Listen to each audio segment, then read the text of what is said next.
Why is Twitter pushing fleets as the hot new thing? And does BritBox really deliver the best of UK TV?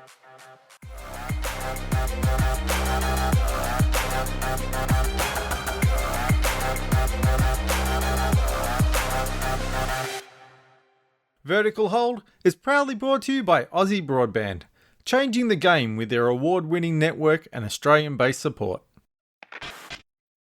Hi there, welcome back to Vertical Hold Behind the Tech News, the weekly podcast where we're still sneaking across state borders to catch up with Australia's leading technology journalists to get the stories behind the big tech news of the week. I'm Adam Turner. I'm joined, as always, by Alex Kidman, a man who's the greatest. He's fantastic. Wherever there is danger, he'll be there. Alex, how is Penfold these days? Oh, Adam, this is really super awkward. I thought you knew. How do I put this? Penfold. Penfold went to live on a farm. He's very happy, very happy. With Cribby and Presto? You can't visit. You can't visit, okay, but because he's very busy. Oh, but that's I'm glad. Yes. I'm glad that he's okay though. Very happy. This week we're also joined by a brand new guest in the virtual Vertical Hold studio, tech writer and regular Biteside contributor Chris Button, a man who I'm assuming isn't old enough to get those Danger Mouse references, and it's thus a great choice to talk about this newfangled thing called Twitter fleets. Chris, welcome to the show. What's your favourite UK TV classic? Hello, thank you very much, gentlemen. I actually grew up watching a few of the UK classics. The parents did the right thing by me and brought me up on the likes of Fawlty Towers, and some others do have them, Mr. Bean, some of those UK classics. So yeah, nice. do enjoy quite a few of them.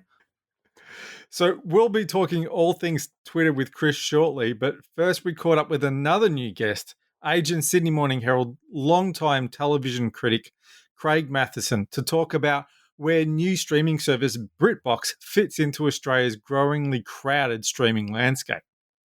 And remember, listeners, make sure you hang around until the end of the show because we're running a listener survey and it's your chance to have your say about what you like and what you don't about Vertical Hold. And to sweeten the deal, you can even win some fabulous prizes, and somebody already has. So stick around to the end of the show to find out how. Hi, Craig. Welcome to Vertical Hold. Did you grow up watching the Goodies and Danger Mouse after school? I absolutely did. I can still sing songs from the Goodies, and I'm just thinking now I have the Danger Mouse theme trapped in my head.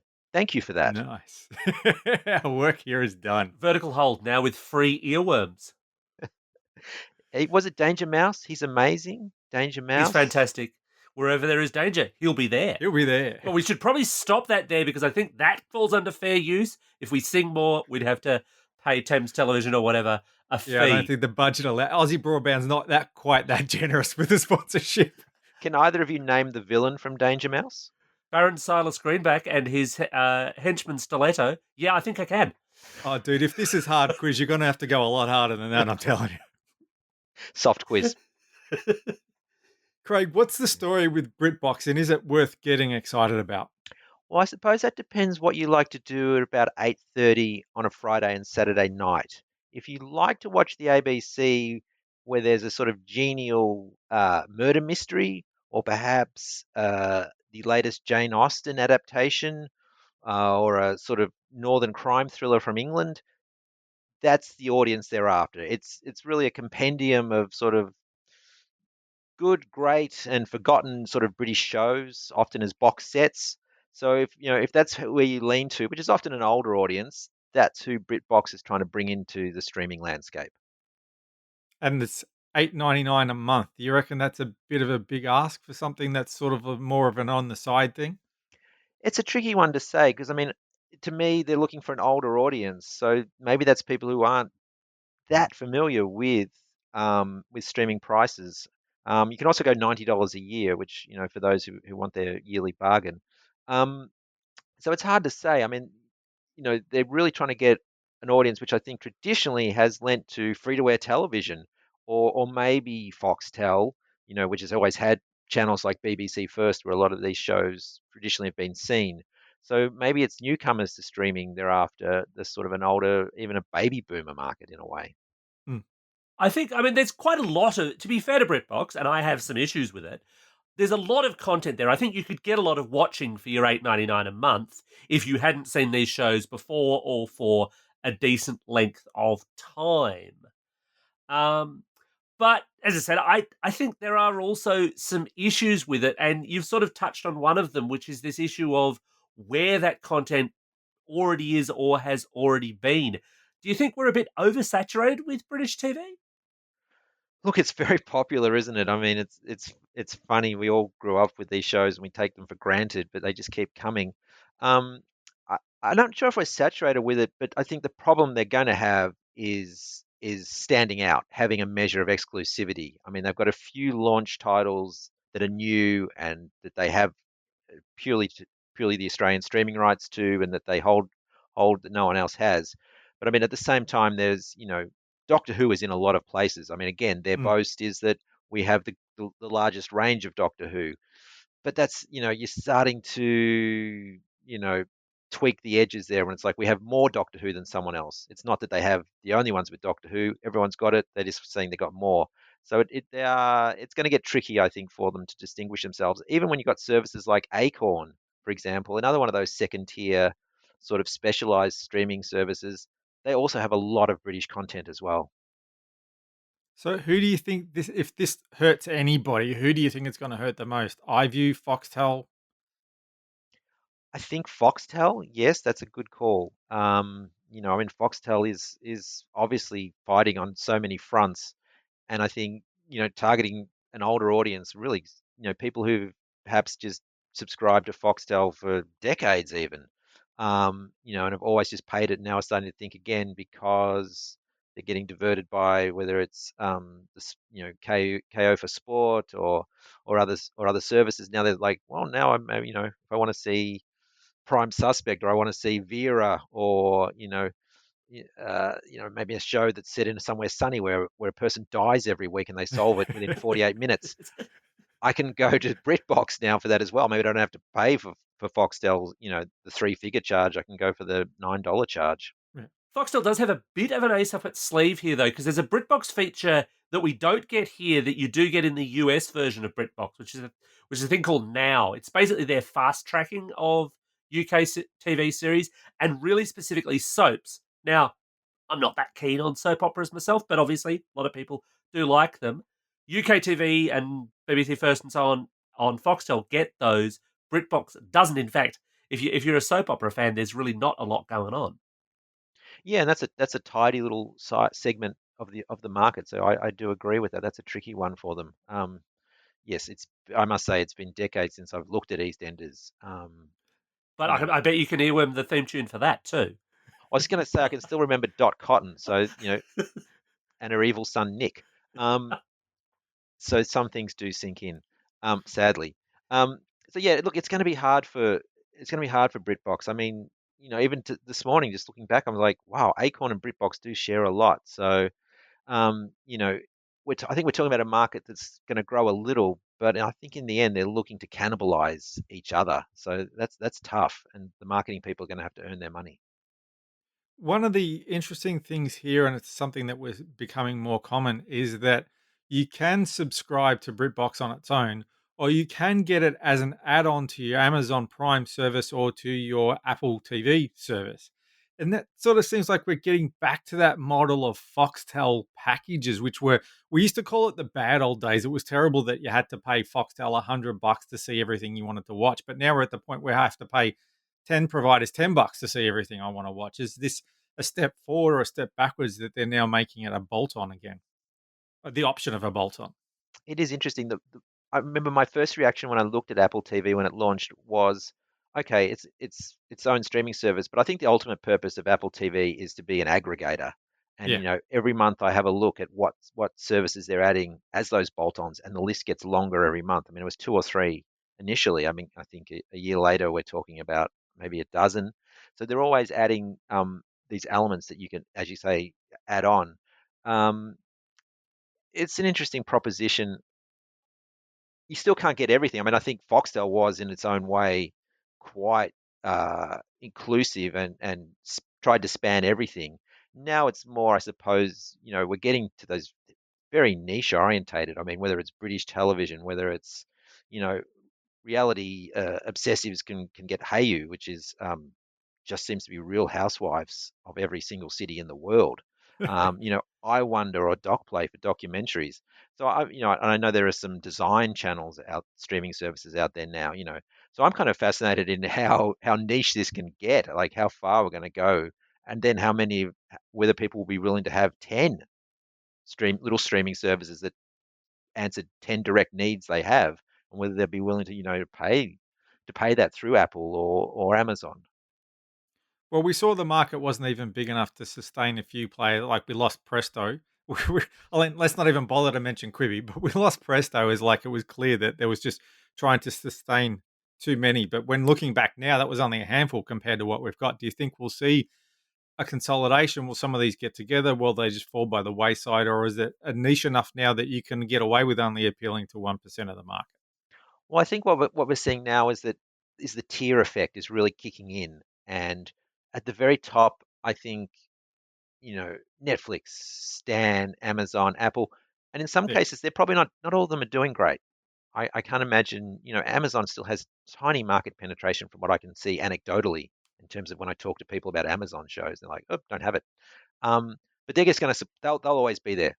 Same with Apple because their cash reserves are astronomical and Mm. they won't step back. And then you'll have all the second tier ones that are going to struggle. I think there'll be some rationalization. I mean, I don't do the full market strategy outlook that some people do, but I can see why people say that in the end, Stan, for example, um, might be connected to a big US streaming service or one of the huge American networks' streaming service. It's definitely a piece that could be worked into something. Um, but I think for the moment, we're still going to see growth. I think there's still a greenfields look to streaming where people see opportunities ahead of rationalization. I think the other big difference from when Presto was around, though, is we're much more used to the idea of streaming services, and our broadband, whilst it could be better, is still better than it was. Yeah. So it's a bit easier to say, oh, yes, I'll sub to them for the month, or I'll sub to this one for the month and then drop it. You mentioned the exclusives that BritBox has. What stood out to you for better or worse?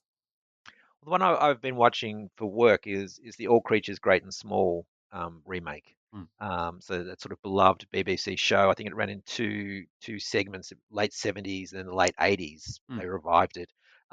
Very traditional, very heartwarming. I mean, you can see it plays really well for people who have fond memories of the show. It's a very much a remake, same characters, same era, really starting from scratch again. You know, James Herriot, the young Scottish vet, arrives, meets these larger than life Siegfried Farnan, who runs the Yorkshire Veterinary Service, 1930s. There's some very thick accents, and the animals. There's a lot of animals. Some animals are always giving birth. There's troubles. A donkey eats mistletoe in the Christmas special, which has to be flushed. Spoilers? Come on. I won't say what it was flushed with. I'll leave that to the imagination. Um, so shows like that, if nothing else, it's really playing to the audience thereafter. If you grew up or you watched All Creatures Great and Small and you have a yen for it again, this will exactly hit the mark. Same. I haven't looked at the Spitting Images reboot, the satirical puppet show, but I'm told it has a Scott Morrison puppet, and you can make your own jokes about that. Look, I have watched the Spitting Image remake, and I don't want to tread into your TV critic territory too far, but I will simply say this: it's awful. It's really, really bad. It's just not funny. It's badly puppeteered. I genuinely hated that program, and I liked the original Spitting Image. Just to be clear, so yeah, but tastes can vary. Obviously, there can be a little bit of I something for appreciate everyone. you using the correct technical terms there as well. Oh, you've always got to be accurate about this kind of stuff.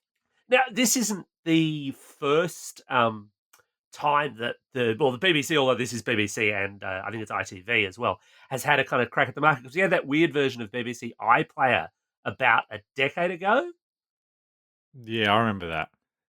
I don't think I ever played with that purely because people seem to have very sharp takes on its failings, if I remember correctly. It was only on iPhones or iPads or something. It was very niche. Like you couldn't throw it up on your TV. Not that many people could throw stuff up on their TV back then. It was totally a niche play, and it was very experimental on the BBC's part, and they were quite honest and upfront about that. But yeah, when I was writing, because BritBox, I think, formally launched on Monday, but they kind of soft launched last Sunday, which was when I started writing about it. And I just had this incredible feeling of, hang on, I've been down this track before. I guess the other side of this, though, is an awful lot of this content, of course, BritBox can supply because it's geo-blocked for Australians. And obviously that kind of geo-block dodging used to be a huge thing. Do you get this feeling that we're all just kind of tied into, oh, look, we'll just grab it on streaming, it's too hard, or it's not worth it anymore? Oh, I think definitely. I think people, you know, and especially in the younger generations, that the idea that, here's the mechanism that you get around these things just doesn't apply. It's just how do I conventionally do it, and that's fine, even if there's a cost there. So yeah, I think people are sort of getting used to you know standard way things are done, if that makes sense. Hmm. I also always found, because I was did a lot of geo dodging in my time, and I found that the UK iPlayer was one of the hardest things to get into because their geo blocking, their ability to detect that you're not in the UK seems to be much better than anything applied by the US services. It wasn't that hard to sneak your way into Netflix or Hulu or Amazon, but iPlayer was very difficult to get into. Or maybe maybe there's a Bond joke in there somewhere, or an MI6 joke, but I must say, like, for example, I don't think my 15-year-old son actually has any idea what geo-blocking is, or the concept that you have to work around it. Like, I don't think he has any knowledge of it, and he's just, I think, of a generation that just, same as he doesn't really understand downloading, or torrents or anything. I think the system, for better or worse, has sort of got manageable to the point where each new generation just works within that system. It just becomes that new natural normal. And actually, an awful lot of that is probably for the best by and large. While we might be spending, $100 to subscribe to 10 services, you don't have to subscribe to all 10 at once. That's right. I mean, I think maybe we'll look back and see, people who struggled, or campaigned to get access to Game of Thrones, for example. Might go down as that sort of last sort of hurrah of that movement, really. It'll be interesting to see whether or not BritBox can indeed flourish in such a competitive market and with so much of its content seemingly available elsewhere. Thanks so much for your time today, Craig. Oh, my pleasure. Glad to be here. So, Chris, what exactly is Twitter Fleets, and is it worth getting excited about? Well, Twitter Fleets is essentially something that we've seen on a bunch of other social media platforms already, most notably Snapchat and Instagram, because it is for Twitter, it's a new piece of or type of content that's very visual in nature, very, what's the word, ephemeral. It's only a 24-hour sort of thing, and it appears up the top of the social media app like it does in Instagram, which that's probably where it's most popularly used. And sort of true to the name Fleet, it very much is a fleeting tweet. So you can, even as disposable as tweets are already, they're even more so with fleets. You can fleet your thoughts out into the void, and 24 hours they'll be gone. It's essentially what we've seen already in other social media platforms, but they haven't really done a lot new with it, at least to date. It's essentially a carbon copy of what Instagram and Snapchat are already doing, but it's a new thing you can play around with on Twitter. So if that tickles anyone's respective fancy, then go for it. Fleet away. Is this another one of those great Twitter innovations that nobody was actually asking for? I think that's a fair assessment. I can't actually think off the top of my head or seen anyone clamoring for a stories like feature to appear on Twitter.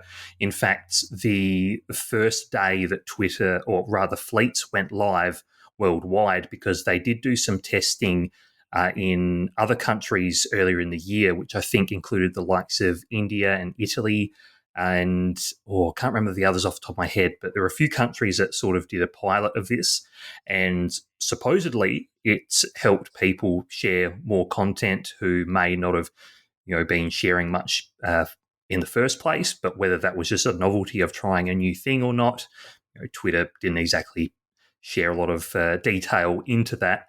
But yeah, I don't really think many people have asked for this, because when it has gone live, a lot of people have sort of said, thanks, I hate it. And the usership of Fleets I've seen drop drastically over the course of a week, or I'm not even sure it's been a full week. But yeah, it's very aptly titled Fleet. Fleet by name, Fleet by nature, I think. So, do you need a specific Twitter app? Do you need approval to get it? Because I've kind of been looking at it through a couple of different Twitter apps, and I don't even see the option. Does Twitter just hate me? Yes. I'm not going to comment on that specifically. I'm not sure what old mate Jack Dorsey has against you, but to my knowledge, Fleets are available only through the official Twitter apps on iOS and Android.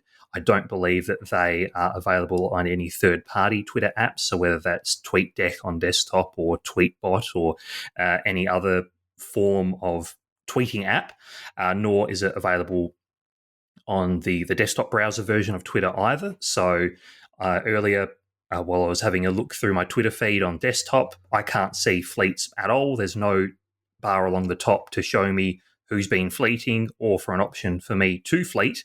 But as soon as I go on mobile on my iOS device, the official Twitter app, Fleets are there in the displaying the very few tweets that my people that I'm following have actually made today, or in the last 24 hours for that matter. So, to quote Twitter, this is what they say: because they disappear from view after a day, fleets help people feel more comfortable sharing personal and casual thoughts, opinions, and feelings. Now, that's bullshit, because just like everything else, someone will take a screenshot and hold it against you forever. Like, is this really going to make a difference to the whole Twitter pylon? That's a very, very good point, and this absolutely is one of the concerns about Fleets, is that one of the first apps to really introduce or at least popularize temporary content was Snapchat. But the thing with Snapchat is that if someone screenshotted a snap that you sent, you would receive a notification saying that, say Adam or Alex has screenshotted your snap. Whereas I don't actually believe that's in place at the moment with Twitter Fleets, which does sound a bit dangerous in terms of potential harassment campaigns, which we know can happen online, or any form of cyberbullying in that respect. So it's very difficult to track who's actually doing that. The only measure that you do have currently is that, like Instagram stories, there is a section, if you open up your fleet, it will display a list of users who have viewed your fleet, but it won't necessarily tell you someone has explicitly screenshotted your fleet. I think the only thing that's in place is that if someone directly links, and this is something that you can do through the app, through the drop-down menu on a tweet, is that you can then link that directly to a fleet. I think there may be a notification that gets sent to the person whose tweet is featured, but I'm not entirely sure. But I do know that, there's nothing stopping someone from screenshotting a fleet, or, say, screenshotting someone else's tweet without bypassing that direct link process and including it as part of a fleet. So there are rightly some concerns over that, definitely. It strikes me, and again, I cannot see fleets, and as I say, that may well be, that incriminating evidence I have against Jack. But it strikes me, of course, you could bypass the desktop thing if you're on a Mac, because you could run the iOS version through Big Sur on one of the silicon ones. But This does feel like a weirdly implemented feature if it's not across everything. You would think if they had a lot of confidence in it, they'd say, fleets are here and everybody must use them and know about them, because whenever there's a new feature on any other social network, you never hear them shut up about it, do you? Yeah, I was scratching my head over the implementation of fleets as well, in terms of it not being widely implemented across both mobile and desktop, or even third party or TweetDeck for that matter.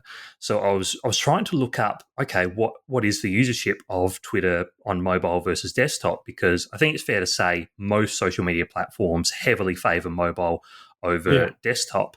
But the only thing I could find just from a quick search was there were some statistics reported by the Wall Street Journal some years ago, so it may have dated a little bit since, but that claimed that the skewed sort of usership of Twitter was 85% mobile and 15 or 14% on desktop.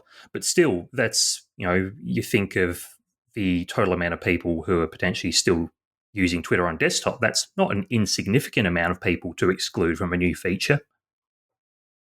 So how did this come up ahead of, cracking down on Nazis or introducing an edit button, or all the things people actually want from Twitter? Yeah, goodness. At the very least, and I suppose this is the absolute bare minimum you can say for Twitter, I have appreciated, that Twitter has been doing a bit more in terms of the fact checking side of things. I think we've all seen with the US 2020 election that with a certain person who's not very keen to leave the White House at the moment, their tweets have been regularly flagged by Twitter as saying this claim, is disputed, or this claim, potentially goes against XYZ guidelines, that sort of thing. So at the very least, at the top level, they're doing a bit more as far as that fact checking and sort of assessing the validity of people's claims. But I'm only seeing that at the top level. That's not necessarily, as you say, that's not necessarily stopping hate groups forming and congregating on the site and performing targeted campaigns that way. So yeah, it's an interesting feature to implement that doesn't necessarily provide much of a point of difference from how, say, Instagram or Snapchat have implemented these types of temporary content to really warrant Twitter doing this over some of these more widely requested features. So yeah, a head scratcher, that one. Are those groups the kinds that would make the most of fleets, though, because it is easy to quickly disseminate bad information and it may or may not get fact checked? Someone like Trump, you'd think he would have thrived on fleets if it had been around for the last 4 years. Yeah, that's a really good point. I hadn't considered that one. I think, because it wouldn't necessarily go through the same level of, say, sort of cross-checking and examination. I do know that when Twitter announced this and in the blog post saying, here's how you fleet, here are the various options and things that you can do with it, they do have an inbuilt reporting mechanism. So you can report fleets like you can a regular tweet. But again, it's still, it's not necessarily cutting the snake off at the head. It's sort of leaving time for potential misinformation and potential harassment to happen over a very short space of time, potentially before moderators or some form of moderation can be done to limit the impact of this content. I would have thought the flip side of that, though, is if you are in an extreme political position, no matter what it is, the Nazis seem to be the worst on this, but an extreme political position wherever it is, you probably want your stuff to disseminate as much as possible, and a 24-hour, Mission Impossible ticking time bomb might not be the best way to go about it. But then I guess that also fits into the fact that I hold what is probably the unpopular opinion that Twitter doesn't necessarily need an edit button, maybe an autocorrect button for those times when it, it insists that I'm ducking mad, but not an edit button, because then it would it'd be a very different service for a start, but it'd also just be an endlessly kind of iterating garbage pile. Well, more than it can be. Yeah, more so than it already is. I agree. And I also agree on the point that I don't think Twitter should have an edit button, especially because of the reasons that we've been discussing about hate groups and harassment campaigns and all of those unfortunate things that come with the territory of being online. Because what's to stop someone saying something highly malicious or something dreadfully misinformed, and that getting spread widely over a short space of time, but then by the time, say, it lands in your Twitter feed, it's been edited to better reflect the facts, which doesn't necessarily give an indication of the potential impact that the original statement has made. So yeah, I agree. I don't think there should be an edit button. I was about to say I don't think there should be a Twitter button. I'm sure there'd be plenty who agree with that as well. Yeah, but get a lot. You got my vote. Yeah, I think the evergreen saying is don't tweet. That's probably fair for many people. But yeah, it's something that I think fleets certainly aren't something that people were begging for. But nor should they be granted a wide sweeping edit feature either. So there's probably other things they could be doing first. One of the features that they have said that people have said that they want, that they are apparently going to be bringing back early next year, is the Twitter verification system, the whole blue tick idea. And it's one of the oddities of Vertical Hold that Adam is blue tick verified and I'm not. So clearly I'm not me. Again, not Jack, that I ever rub it in his face. No, not when there's a blue tick outage so you can't send tweets and I can, that I don't rub it back in your face. But this is the weird thing. The Twitter verification blue tick, some people see it as really important, some people don't. Does it actually still matter? Yeah, that's a really good point. And when I was reading into this, they're currently, they being Twitter, are currently in a bit of a feedback seeking phase until I think mid-December, early December, trying to ask, okay, what do you want from a verification process? What does it mean? Because from my understanding, towards the end of 2017, when Twitter withdrew the public verification process where you could apply to get the coveted blue tick to suggest that yes, you are a real person, was that at the time Twitter felt that it was being misinterpreted as a potential endorsement of that person and the content that they're sharing and creating, as opposed to simply just being, yes, this person is definitely this person. They're not an impersonation, or they are a reporter or a professional in a field who is disseminating, verified and validated information. So I think there's still a potential use case for verification, and in some of the information that Twitter has provided as part of revisiting the public verification process is they've outlined 6 main groups that acts as a bit of a hierarchy for who they would be seeking to verify, which includes media professionals, people working in the news, and again providing those verified updates. I think one of the other use cases that they were saying, especially with the pandemic going on, is that they have, even before this verification process comes into place, that they have highlighted particular medical professionals who are providing advice on updates on how to combat the pandemic, or what's true, what's not, that sort of thing. That they've highlighted various medical professionals as saying that yes, this person is definitely a verified scientist expert in their field. So I think there's still a purpose and still a potential for verification to have a use.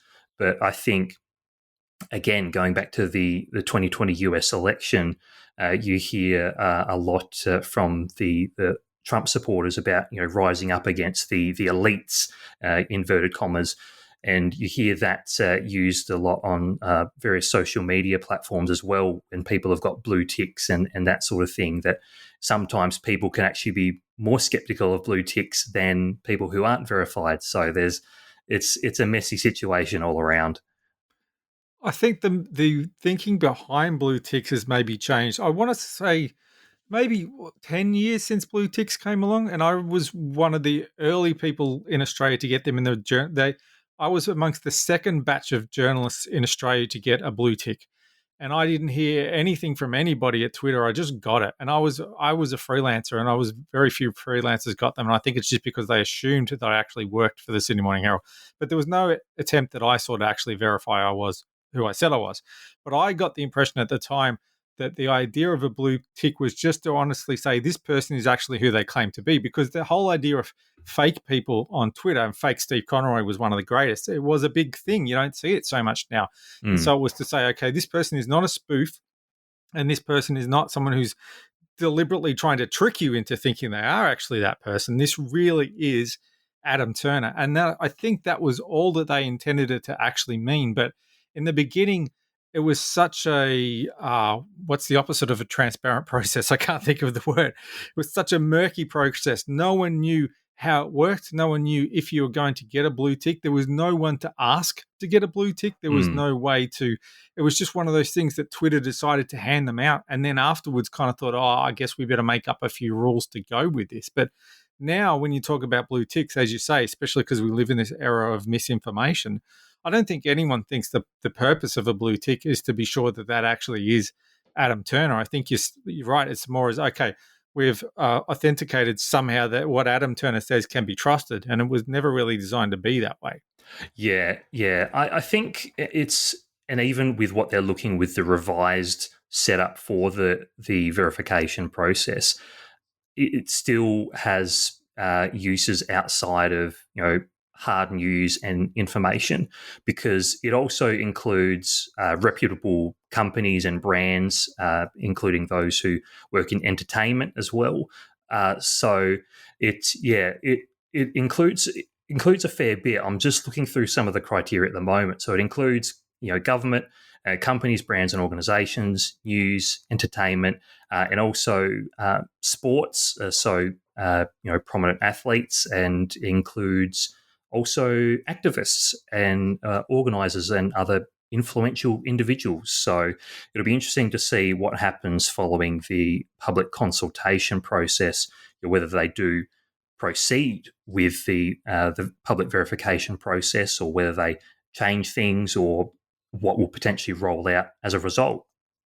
You mentioned though, and I wonder if they've even thought about this.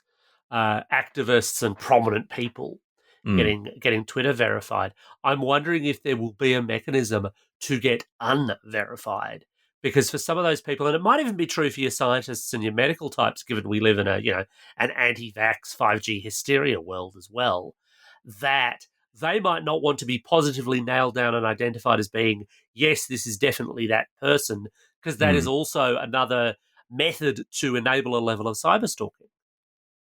Yeah. So, from my understanding, a verified status on Twitter is not permanent. I'm not sure about the details around opt in or opt out, but certainly, for example, if someone were to receive a verification and the blue tick that comes along with it. Uh, Twitter has actually drafted a set of guidelines, which I believe is the first time they've officially done so in an official capacity for verification on their platform. That if people do conduct hateful campaigns, or engage in abusive behaviour, or anything that's sort of more negatively geared, then it looks like Twitter does have the right, and does have the sort of the parameters to be able to remove verification from someone. So yeah, it's an Unless interesting you're the one. US president, of course. Yeah, yeah. So I think there's been talk that regardless of whether he goes willingly or not, I'm pretty sure that Twitter will be handing over the keys to the POTUS account to Biden when the time comes. So I'm pretty sure. I think, what'll be interesting to see there is what they do with his own account. Because he's got his own Twitter Sure. account, of course, as Yeah, well. yeah. And whether or not he suddenly finds himself, well, running off to Parler is apparently what you do, but whether or not he finds himself Subjected actually to the rules. Yeah, the rules, an amazing concept. That don't apply to him apparently at the moment. Yeah. That's. I think plenty of people be tuning in and seeing what happens there with great interest. Well, that static noise can only mean that it's time to wrap up another massive episode of Vertical Hold. Thanks to Chris for taking time out of his busy schedule to join us this week. Thank you. Now, Chris, this is your time to tell the world about where they can find your work, where they can find you on social media, and of course, most importantly, your vote for the best biscuit of the year. Oh, goodness. Well, you can find me over at Biteside, along the likes of Seamus Byrne and Hope Corrigan, doing a fair bit of tech and culture and gaming coverage, a lot of that stuff. And I'm most prominent on, would you believe, Twitter, at BibbyBoy. So that's BIBBYBHOY. And favourite biscuit, I'm quite partial to a Scotch finger. I do like the buttery taste. Oh, that is a new entrant into the race. We haven't had a Scotch finger vote before. Hard to argue with that. It is. Thanks also to Craig, of course, for joining us. And as always, if you want to catch up with us online, you can do so on Twitter at verticalholdau, at verticalhold.com.au, on the web, or at the Vertical Hold Facebook page. And thanks once again, everyone, for listening. Before we go, we're running a listener survey with some great prizes to help make Vertical Hold bigger and better in 2021. The survey is running until the end of the year, with one lucky listener each week winning a fabulous Belkin accessories prize pack with your choice of Apple or Android compatible gear. We'll ship it anywhere within Australia, thanks to our great friends at Belkin. It doesn't matter if you haven't been listening for long or if you don't listen every week, we'd still love to hear from you. To complete the listener survey, just head to verticalhold.com.au/survey. We've already drawn the first winner and they've got a prize packer fleeting along the way. Once you enter, you're in the draw each week, but you can only enter once, so you've got to be in it to win it.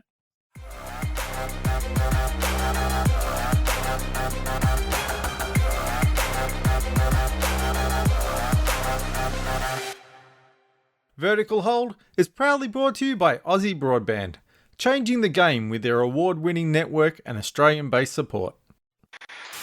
But I'm assuming you weren't watching the goodies at 5:30. No, but I have seen some of the goodies stuff since. Yeah. Alex can hook you up.